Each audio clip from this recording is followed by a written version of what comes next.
So hi everyone. Today we are going to study solid principle. Okay. So today's agenda is why need to learn solid principle, main reason behind unsuccessful application, and how to overcome this problem. So why you need to learn solid principle?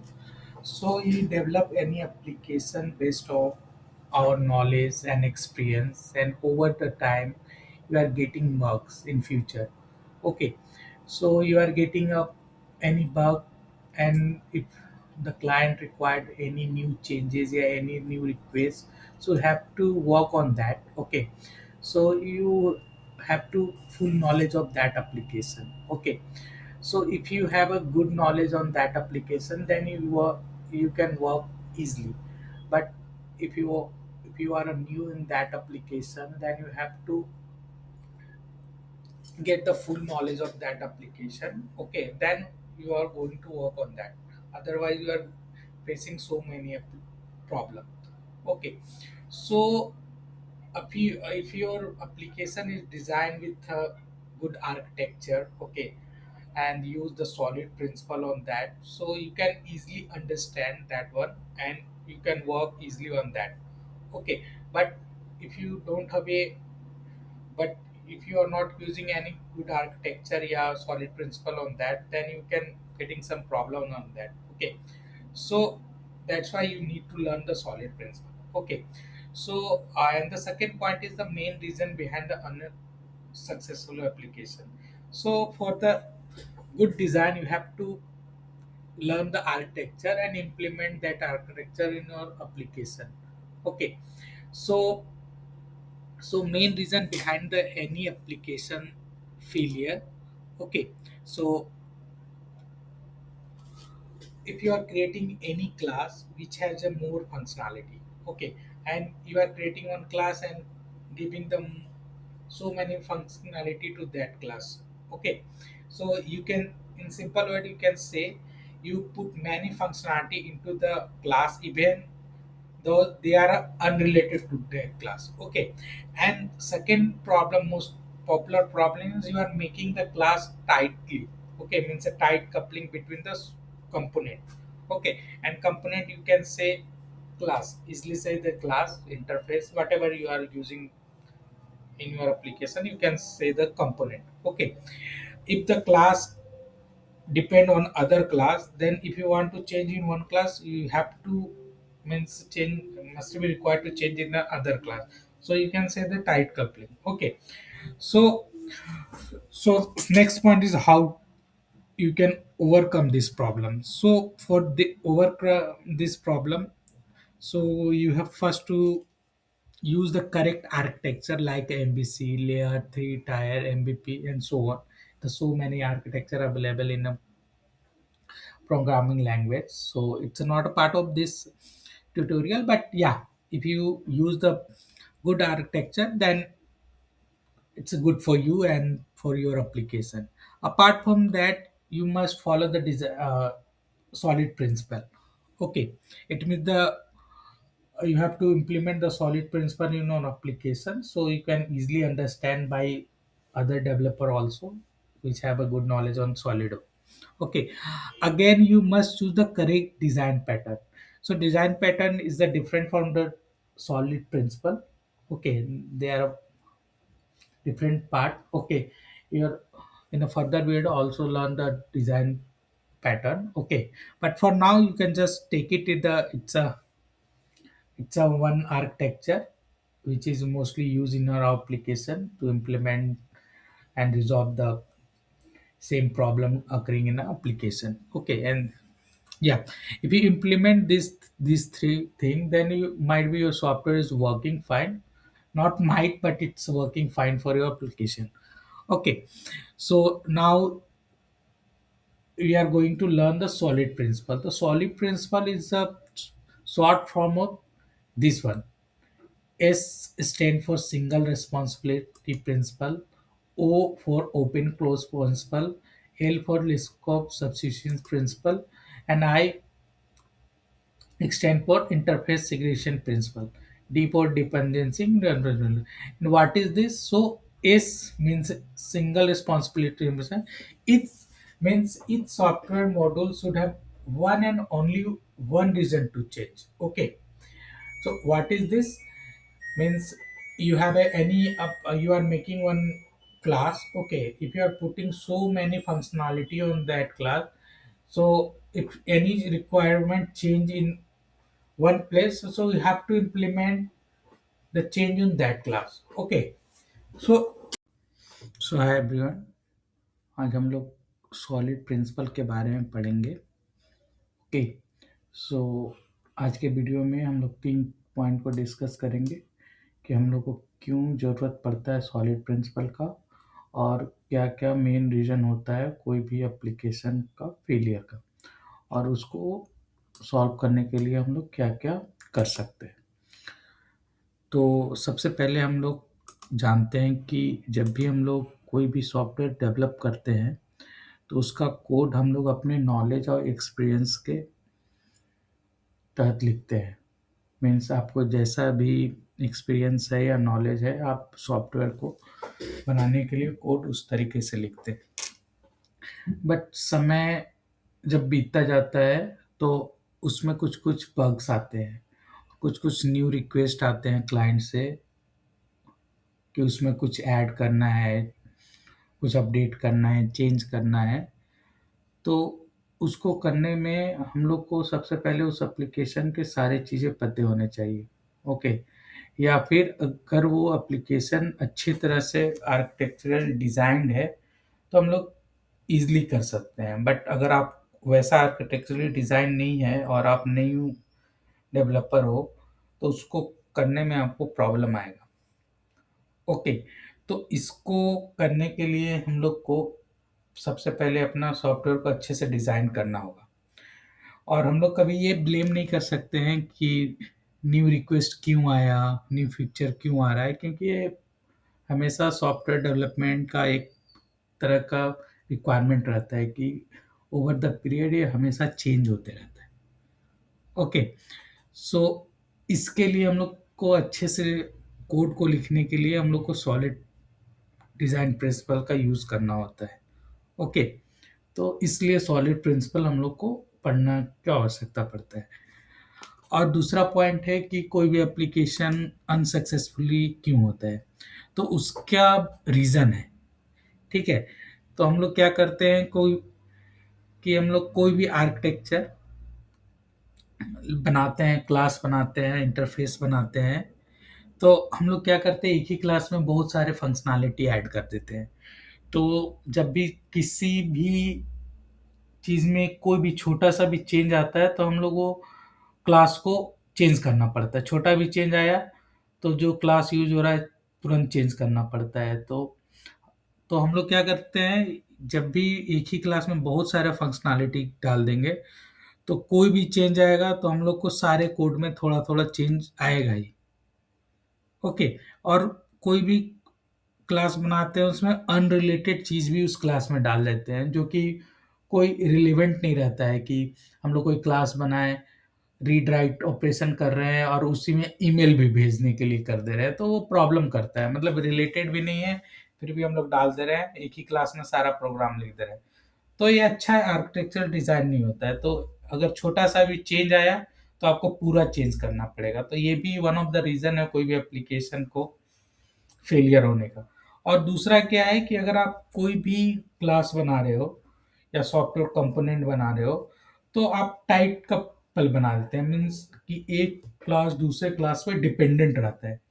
ठीक है? तो जब tight coupling होगा, तो जहाँ एक class में change करोगे, तो उससे रिलेटेड या डिपेंडेंट क्लास वहाँ भी आपको चेंज करना पड़ेगा। ठीक है? तो ऐसे करने पे हम लोग एक क्लास पे दूसरे क्लास पे इफ़ेक्ट आएगा। तो ये मेनली 2 रीज़न हैं कोई भी सॉफ्टवेयर का फेलियर होने का कोडिंग पर्सपेक्टिव से। और भी रीज़न है, बट बेसिकली हम लोग सॉलिड प्रिंसिपल पढ़ रहे हैं, तो इस 2 चीज़ों पे हम लोग ज़्यादा ध्यान देंगे, क्लास पे और क्लास के रिलेशन पे। ठीक है? तो कोई भी सॉफ्टवेयर को इस प्रॉब्लम को, फेलियर प्रॉब्लम को रिज़ॉल्व करने के लिए, ओवरकम करने के लिए हम लोग मेनली 3 चीज़ करते हैं। ठीक है? तो क्या-क्या करते हैं? तो हम लोग करेक्ट आर्किटेक्चर यूज करते हैं based on our project requirement. हम लोग उसमें से बेस्ट वाले चूज करते हैं आर्किटेक्चर, लाइक एमबीसी हो गया, लेयर्ड आर्किटेक्चर हो गया, थ्री टायर हो गया, एमबीपी हो गया। बहुत सारा आर्किटेक्चर डिजाइन है, तो उसमें से बेस्ट वाला अपने प्रोजेक्ट के रिक्वायरमेंट देख के हम लोग यूज करते हैं। ठीक है। और अगर हम लोग को सॉलिड प्रिंसिपल का नॉलेज है, तो on the basis of solid principle हम लोग कोड लिखेंगे।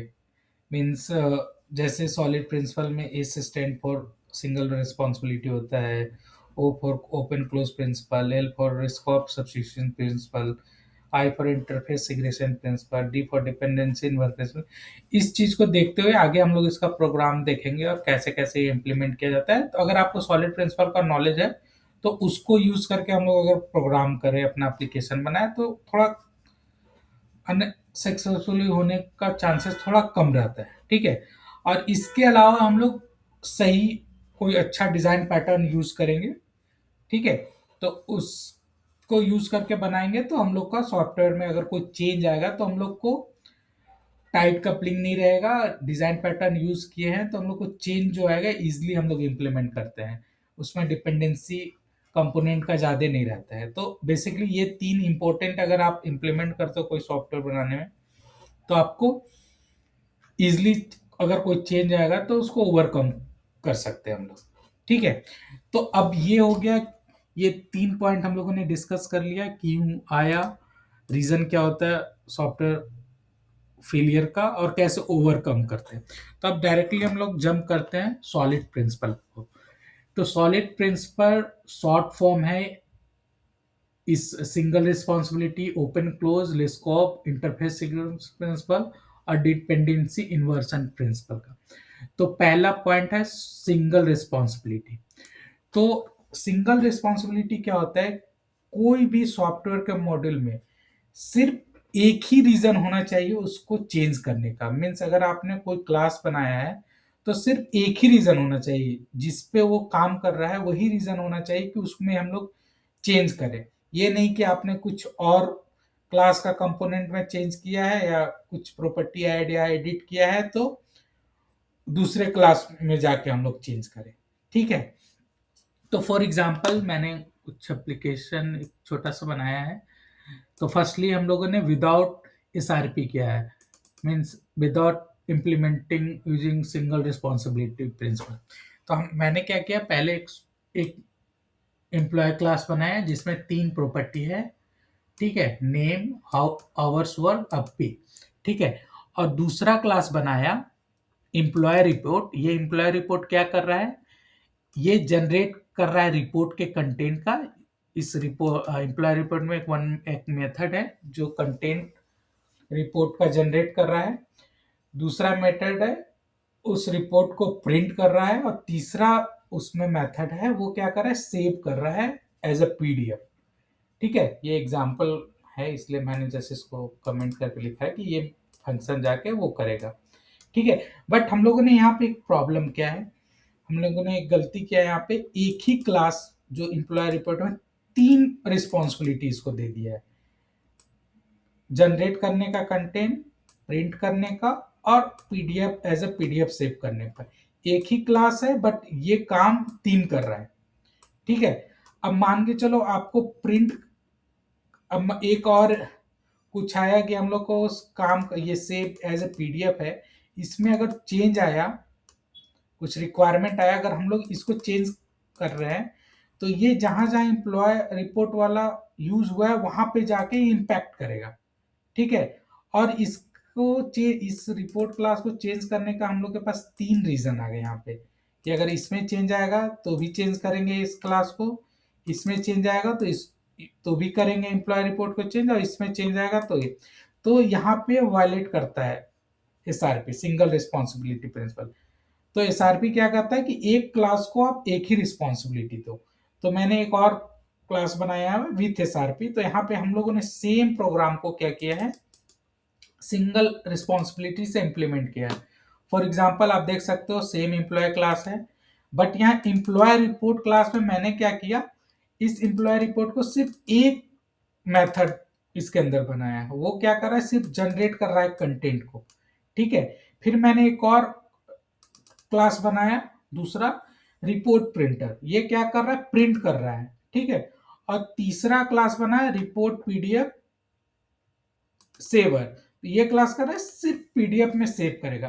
तो ये तीन क्लास में आप देख सकते हो कि अगर जनरेट कंटेंट में करेगा तो only one of the reason है इसको चेंज करने का, ठीक है।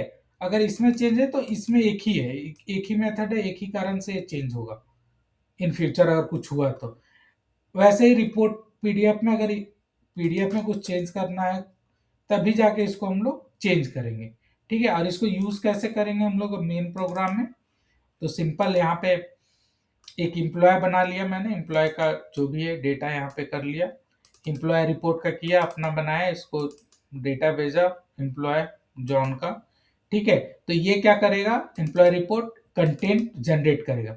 इस कंटेंट जनरेट हो गया तो अब रिपोर्ट प्रिंटर क्या करेगा, जाके इस कंटेंट को प्रिंट करेगा, और रिपोर्ट सेवर क्या करेगा, इस कंटेंट को जाके एज अ पीडीएफ सेव करेगा। तो यहाँ पे हम लोगों ने क्या किया, ये विदाउट एसआरपी वाला है, एक ही क्लास में तीन रिस्पॉन्सिबिलिटी दिया है। और हम लोग एसआरपी यूज करना चाहते हैं तो सारे क्लास में सिर्फ वो एक रिस्पॉन्सिबिलिटी दो। तो यहाँ पे हम लोग कर सकते हैं कि ये क्लास का एक ही रीजन है इन फ्यूचर चेंज होने का, वो है ये रिपोर्ट कंटेंट में अगर कुछ चेंज आता है तब, रिपोर्ट प्रिंट करने में आता है जब, तभी हम इसको चेंज करेंगे रिपोर्ट प्रिंटर को। अगर रिपोर्ट पीडीएफ सेवर को चेंज करना है तो सेव एज पीडीएफ में अगर कुछ चेंज आता है तो करेंगे। तो this is SRP, okay, first हो गया। अब क्या है, दूसरा क्या है, ओपन क्लोज प्रिंसिपल। तो ये क्या कहता है, सॉफ्टवेयर इंटिटी जो रहते हैं, classes, module, function, should be open for extension but close for modification.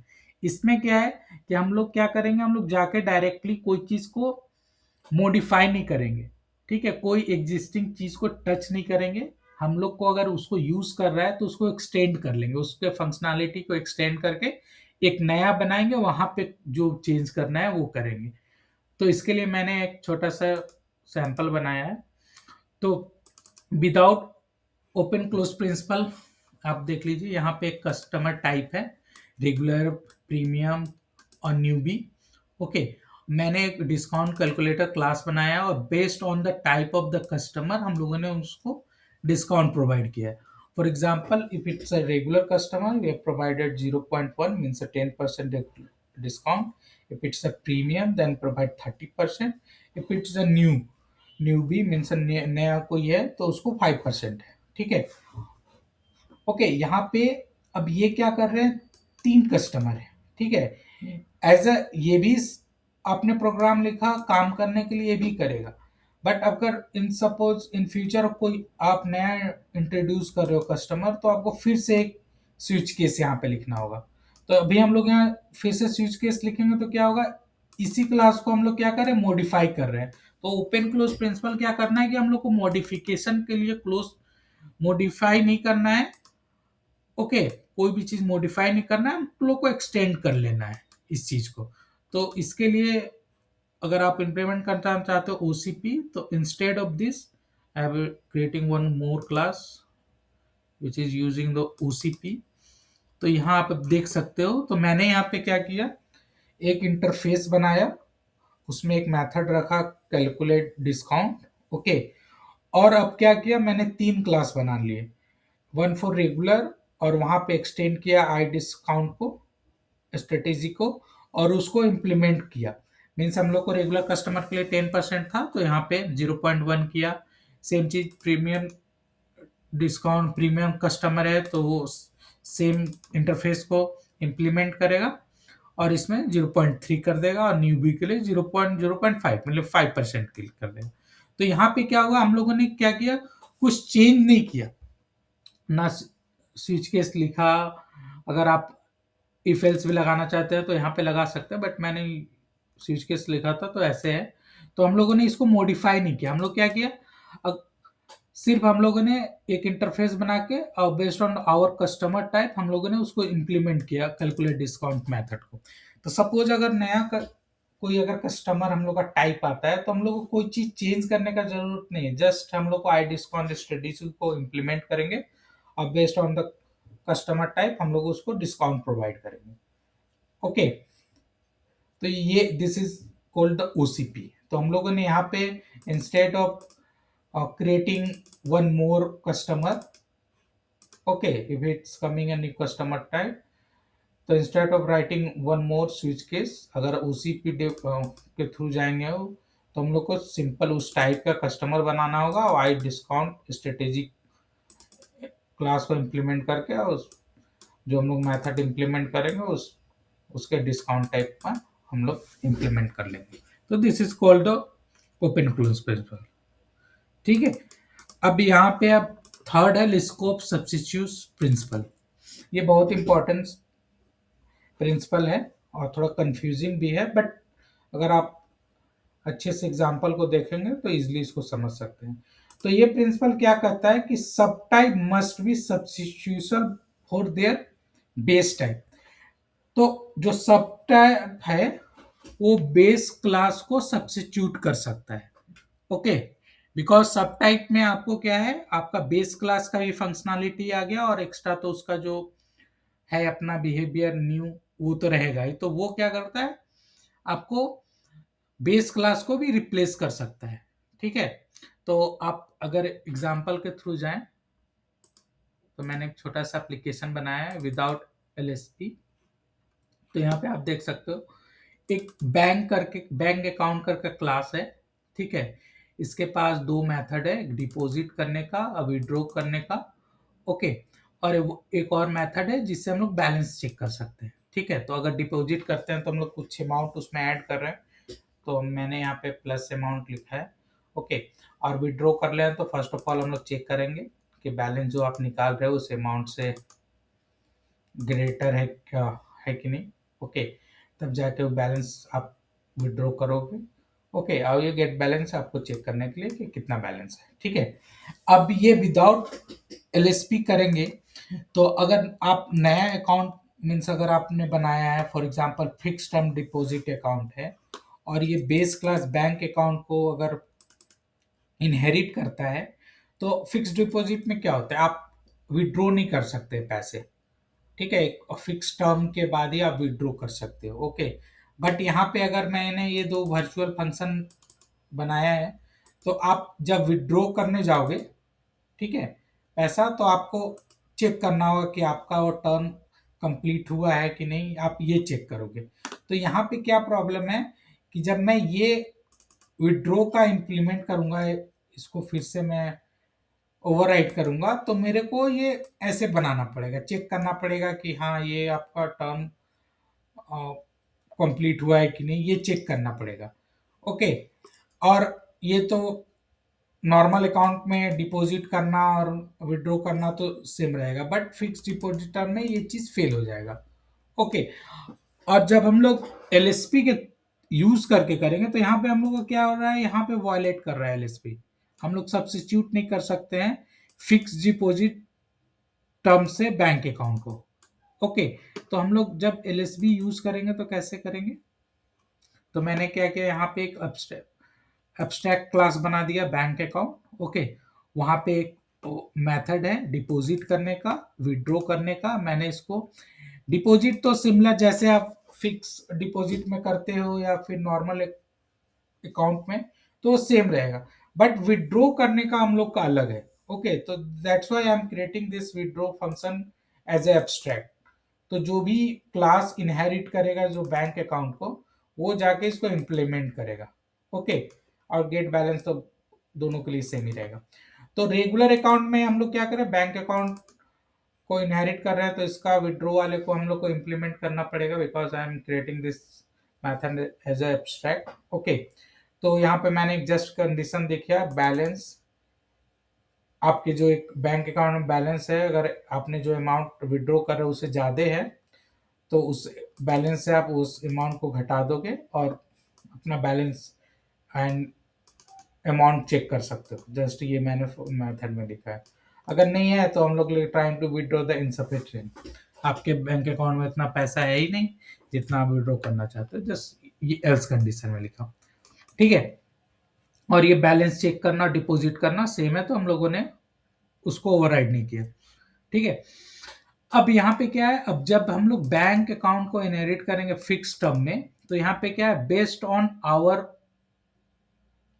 Withdraw condition हम लोग इंप्लीमेंट कर सकते हैं विड्रॉ को।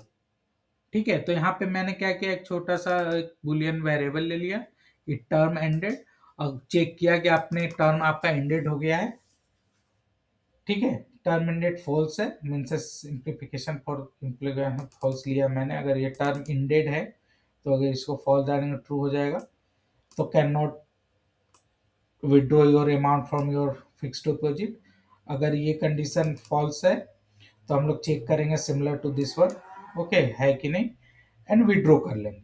ओके, अगर ये दोनों कंडीशन नहीं मैच करता है तो लास्ट में लिखा है कि आपका इनसफिशिएंट बैलेंस है आपके अकाउंट में। तो यहाँ पे क्या है, fix term deposit bank account के इंस्टेंस को सब्स्टिट्यूट कर सकता है।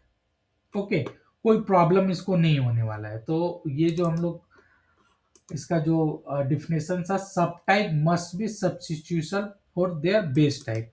तो जो सब टाइप है वो सब्स्टिट्यूट हो सकता है बेस टाइप से। तो बेसिकली यही प्रिंसिपल है इसको, थोड़ा सा कंफ्यूजिंग है बट आप यहाँ पे चेक करोगे तो सिमिलर ये क्या कह रहा है कि अगर आपने कोई बेस क्लास बनाया है, ठीक है, और उस बेस क्लास को कोई और क्लास इनहेरिट कर रहा है, तो आपको मेक श्योर होना है कि आपका जो कंडीशन है यहाँ पे वो चीज सारा फुलफिल होना चाहिए चाइल्ड क्लास में। तो फिक्स्ड, जब मैंने विदाउट एलएसपी इसको इम्प्लीमेंट किया तो आप देख सकते हो ये विड्रॉ का जो कंडीशन है ना, फिक्स टर्म डिपॉजिट वाले को वायलेट कर रहा है।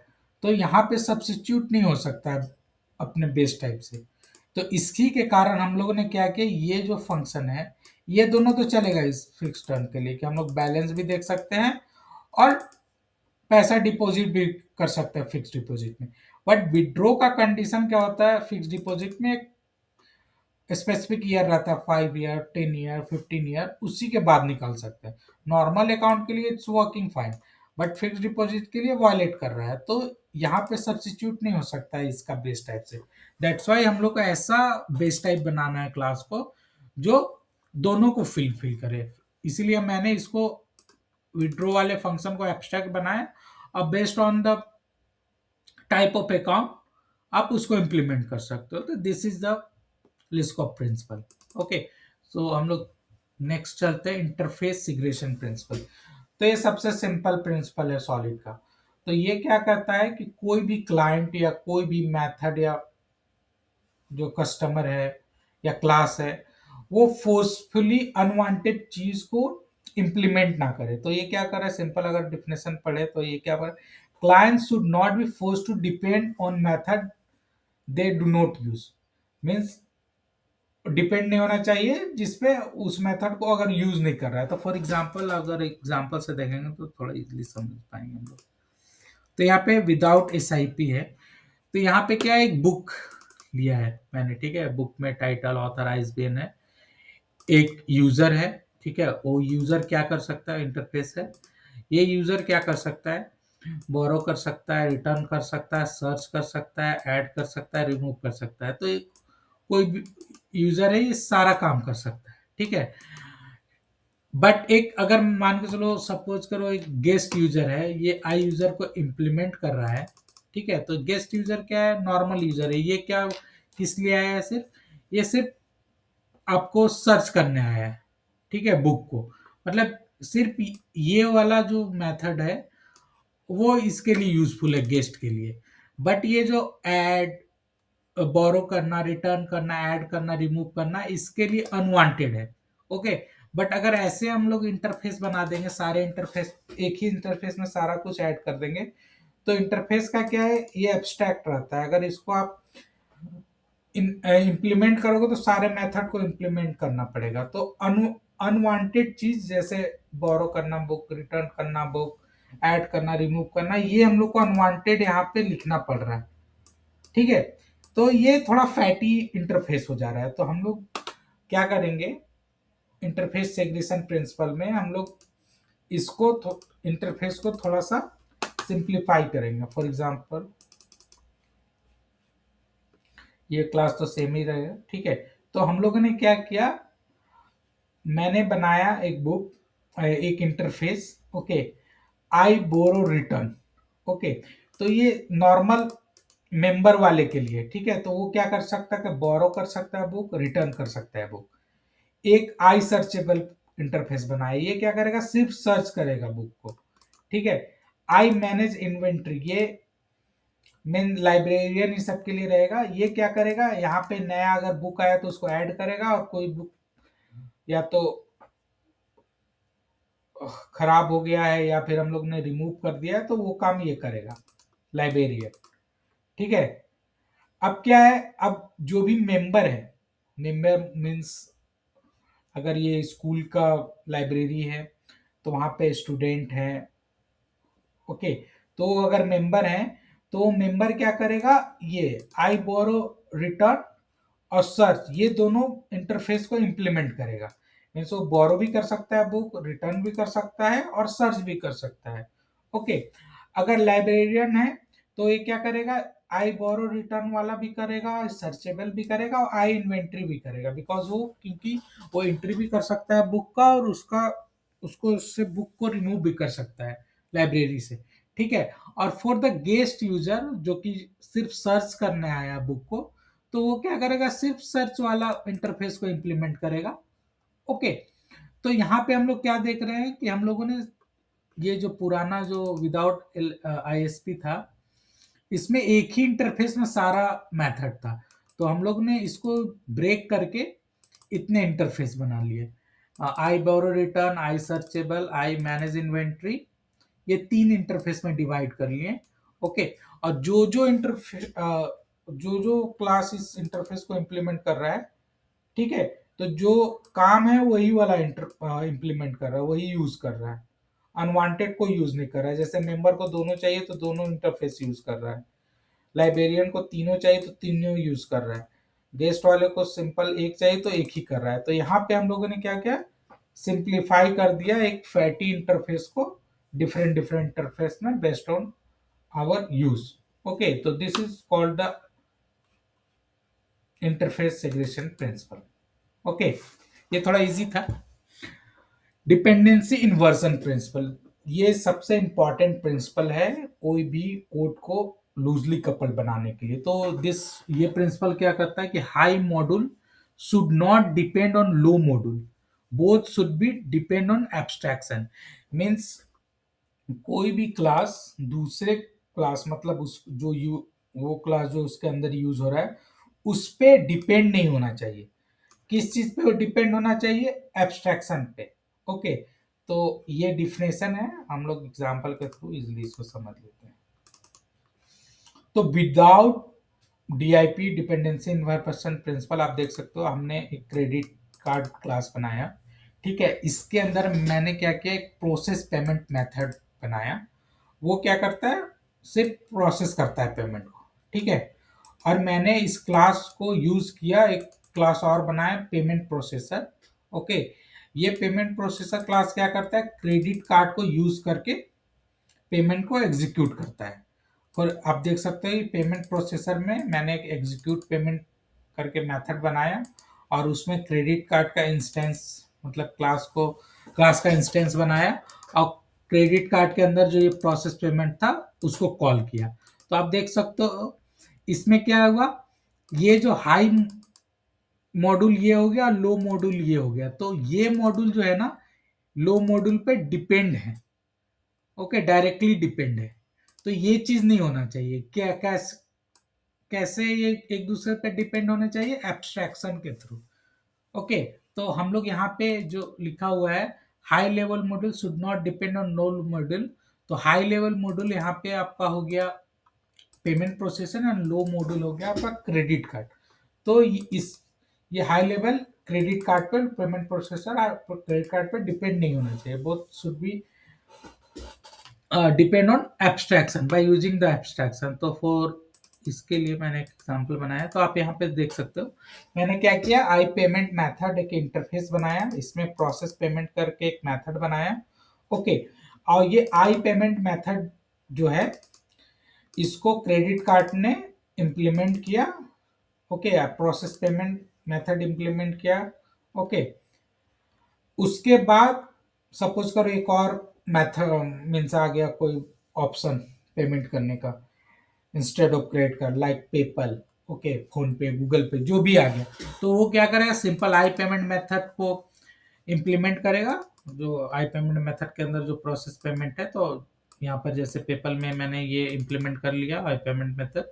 ओके, अब ये कैसे एब्स्ट्रैक्शन के थ्रू डिपेंड होंगे, तो आप देख सकते हो ये पेमेंट प्रोसेसर जो हाई मॉड्यूल था,